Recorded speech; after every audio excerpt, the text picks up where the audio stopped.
I don't think I hate anything, but I guess my pet irritation is those that put their head in the sand in a gigantic bucket and think if I stay here, then everything will be fine and I won't have to face the consequences. But I have to tell them their head's in the sand, their bum's still in the air, and the tornado's coming. And if they want to lift their head, they could avoid it. If they stay there, it's going to hit.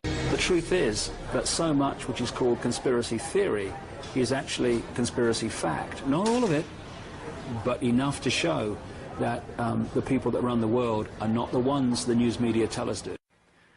They look at the world, they know there's something not right. There's something that's not the way they want it to be, and they feel uneasy about it.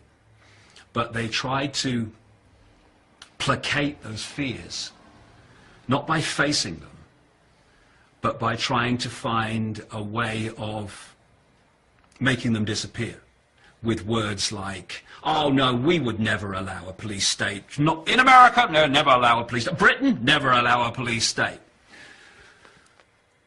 I wonder if they said that in Germany just a few decades ago. We'd never allow a dictatorship in Germany. We're a land of freedom. And look what happened. In a few short years, they had a grotesque dictatorship. And that's how fast it can come. From the Weimar Republic to the Nazi dictatorship in Germany by Hitler and company was a few years, not even a few decades. And the greatest weapon of any dictator is to divert attention from the people. So they're looking the other way and allowing the dictatorship to be built and imposed and all the infrastructure put in place. So by the time they absolutely have to face reality, it's all there. It's all done. What you see with people is that they're desperate to hear what they want to hear. And they're desperate for people to say, oh, no, these conspiracy theorists, they're all crazy, you know, they're all paranoid. It's not really going on. It's ridiculous. And this is done to protect you. This is done for you. You know, we're the government. We care for you. This is why we're doing it. So you go to sleep, you know, watch the telly. There's a game on in a minute, and you'll be fine. And we're just going to build another concentration camp. Okay, see you later. And what we need to do is stop this self-indulgence of picking up what we want to hear and trying to get ourselves to believe it. There's not a problem here. And actually look it in the face and realize that, if anything, George Orwell understated what we are heading towards unless we step up en masse and say enough, no more. Where's their power? Their power is in the people saying, oh, well, I don't like it, but it's the law, and so we better obey it. You know, okay, we've had a discussion, and we've decided we're going to introduce a law today where we're going to take our children, your children from you, okay, and we're going to put them in a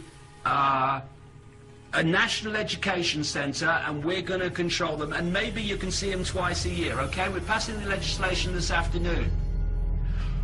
Would you accept that?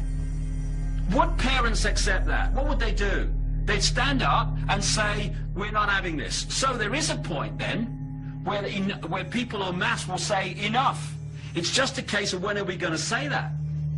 Are we going to say it now, while we still have some time to bring an end to this nonsense, or are we going to start saying we're not having that at the point when they're introducing legislation to take our children away?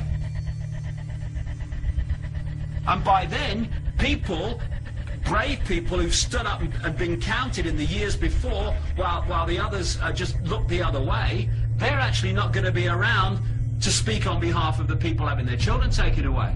So, are we going to make a stand now and draw a line in the sand and say here and no further, in fact we're going to roll this back?